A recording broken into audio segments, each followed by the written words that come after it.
Débora, vamos para o noticiário internacional e com análise. O presidente dos Estados Unidos, Donald Trump, se reuniu hoje com o líder ucraniano, Volodymyr Zelensky, e com o premier de Israel, Benjamin Netanyahu, em agendas distintas, como você vê nas imagens. A Casa Branca descreveu os dois encontros como positivos e produtivos e ambos são assunto para trazermos Fernanda Manhota, analista de internacional, para a tela. Boa tarde a você. O que cada um desses líderes, e aí não estou falando só de Zelensky e Netanyahu, mas também do próprio Donald Trump, estão buscando neste momento em relação aos conflitos que são vividos no Oriente Médio e no leste europeu? Oi, Yuri, Débora, boa tarde a vocês e todos que nos acompanham aqui no 360. Olha, Yuri, do ponto de vista dos Estados Unidos, sem dúvida, a tentativa é, primeiro, combinar pressão militar com resultados diplomáticos e, claro, de alguma maneira, tentar administrar esses dois teatros de guerra ao mesmo tempo, sem aprofundar o desgaste doméstico, já que a gente tem no horizonte eleições de meio de mandato. Isso é o que o presidente Trump, então, tentava fazer ao se reunir com essas duas lideranças. Agora, entre elas, particularmente, o que estava acontecendo é basicamente uma corda daquelas que a gente costuma encontrar em disputas, cada um puxando de um lado, tentando defender o seu próprio interesse diante de um aliado fundamental, que são os Estados Unidos. Do ponto de vista do presidente Volodymyr Zelensky, a principal meta era conseguir garantir a continuidade de suporte, de defesa antiaérea dos Estados Unidos, principalmente no que diz respeito à cooperação em drones. A Ucrânia já enfrenta essa guerra há vários anos, a guerra não arrefeceu nos últimos tempos, diferente do que alguns possam imaginar, porque a gente tem falado menos dela do que de costume, mas ela continua acontecendo com muita intensidade, registrando, inclusive, ataques que são dos maiores desde o início desse conflito. E o presidente Zelensky, de fato, tem a preocupação de que a Ucrânia não desapareça da agenda americana. Então, ele foi buscar aquilo que lhe é de mais urgente, digamos assim, preservar esse fluxo de armamentos e de tudo aquilo que faz com que os recursos continuem chegando para abastecer o lado ucraniano nessa guerra no leste europeu.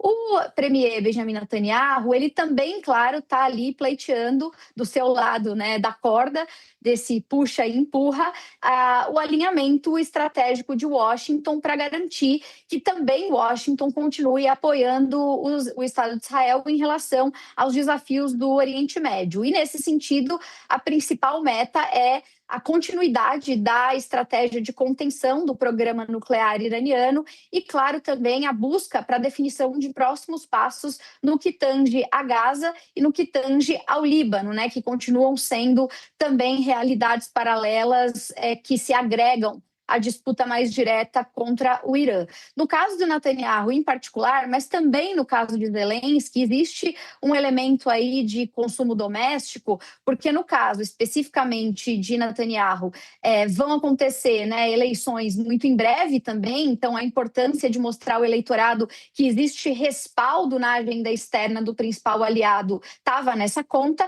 e no caso do Zelensky também, embora não haja nenhum tipo de transição prevista nesse momento, interna lá, doméstica, no campo da Ucrânia, existe sim um desgaste progressivo de popularidade, um desgaste progressivo em relação a decisões que vão se tornando impopulares quanto à guerra, e Zelensky também precisa garantir, nesse sentido, algum tipo de sinalização de liderança, de força para sustentar a sua própria posição. Eu ainda acrescentaria, Yuri e Débora, um elemento que para muita gente aqui no Brasil passou um pouco despercebido, mas que a gente não pode perder de vista.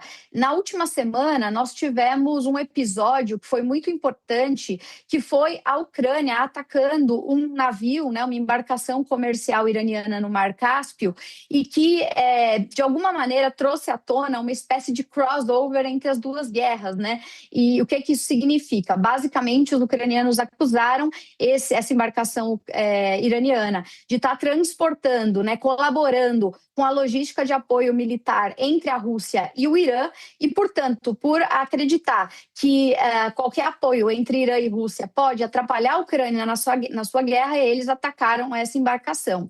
De certa forma, não nos surpreende que hoje também coubesse a Zelensky nesse encontro defender essa agenda de que, no final das contas, né, não existem mais duas guerras independentes. Muito provavelmente, Zelensky vai tentar bater na tecla, né, deve ter tentado bater na tecla, de que, no final das contas, é o mesmo eixo estratégico que está sendo combatido nos dois teatros, né? Então, é um eixo que inclui Rússia e Irã. E tudo aquilo que a gente sabe que está incluído nessa história, né? A venda de drones Shahed, por exemplo, compartilhamento de tecnologia, inteligência, imagens de satélite. Então, estamos num momento em que, além, né, de haver, digamos, coincidências entre as duas guerras, também existem atores que estão coordenados, e isso certamente apareceu na pauta dessas conversas de hoje, Yuri e Débora.